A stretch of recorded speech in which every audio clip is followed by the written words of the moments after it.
Batman Incorporated number 5, written by Grant Morrison, art by Chris Burnham. Last issue, we had the whole fight scene that lasted like the whole issue long, and then the reveal at the end that Damian cannot be Robin and cannot take on the role of Batman because Batman had a vision that Damian would literally cause the end of the world, or something like that. This issue picks up where all the cops have arrived, started taking in all of like these international contract killers that were all apprehended, and just like, what in the heck happened in there, Nightwing? And Nightwing's like, talk to Batman, but right now he's kind of dealing with a thing. So we see him and Jason Todd, who were talking to Damian, and Batman's like, Jason, just go for a minute. I just need to talk to my son. And he tells him exactly what he saw in his vision.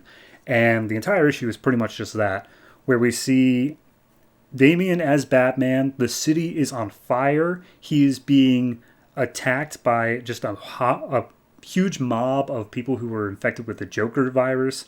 And we see him call in pretty much a drone that he grapples onto in order to make his way out of the city while holding a baby, mind you, because this baby is not infected with Joker virus or whatever. So they're thinking, hey, this might be the means to find a cure. So Batman flies himself and the baby out of what seems to be Gotham in general to the last safe haven, which is Arkham Asylum, where a whole bunch of people, and more specifically Commissioner Barbara Gordon, who is in a wheelchair, are all waiting, and they open up the doors just long enough for him to get inside. And then, they open up the doors waiting for him to get inside, but he crashes before he can, and they are extending out a fire truck so they can use the ladder to get him across this bridge that has been broken. And the whole crowd's rushing him. He manages to make the jump. Of course he does. And they bring the baby inside, and they're like, all right, cool. We can finally use this baby in order to get ourselves a cure.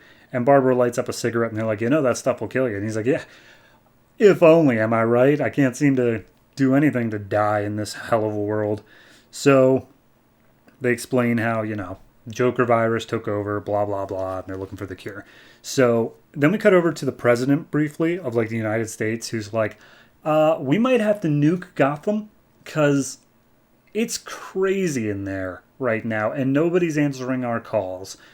So turns out there's this guy in Arkham named Jackanapes who I think has something to do with Joker, but regardless, he's a giant monkey who is also a molecular biologist, and he's the one who's working on a cure. And Jackanapes is like, Batman, you suck. This is the Joker's final thing. It's all just a big joke. And he's like, dude, just work on the cure, and then I will let you out of here. That's literally the deal. Just do it. And he's like, you don't understand. You fell for this punchline. Turns out the baby doesn't have any symptoms because it's just a carrier. It wasn't immune. You brought the virus in here to all of us. And so Batman immediately throws on a mask, starts making his way down to the room where the baby's being kept, along with Barbara Gordon. And we get some glimpses of what I can only assume happened in this timeline. There's this weird smiling dude who takes in Damian after Batman himself dies. I don't know. This is before Flashpoint stuff. I don't know it. Anyway, he makes it to the room where Barbara and the baby are, and Barbara has snapped the baby's neck because she is infected with the virus, and she's like, please, kill me. Just don't let me cause any more damage. And he's like, oh, we can get through this, Barbara, we can.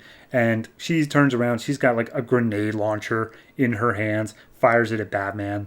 So he is gravely injured, and the president has already ordered a nuking of Gotham. So Stealth Fighter's on the way, and Batman's like, oh no, this sucks. Barbara, where'd you go? And Barbara's made her way out to the front gates again, opens up the doors. All the infected have made their way inside, and so Batman's like, all right, presses a button, opens up all the doors inside the cells of Arkham. So now it's all the crazies versus all the infected, and he's like, well, this was it. This is how it always had to be.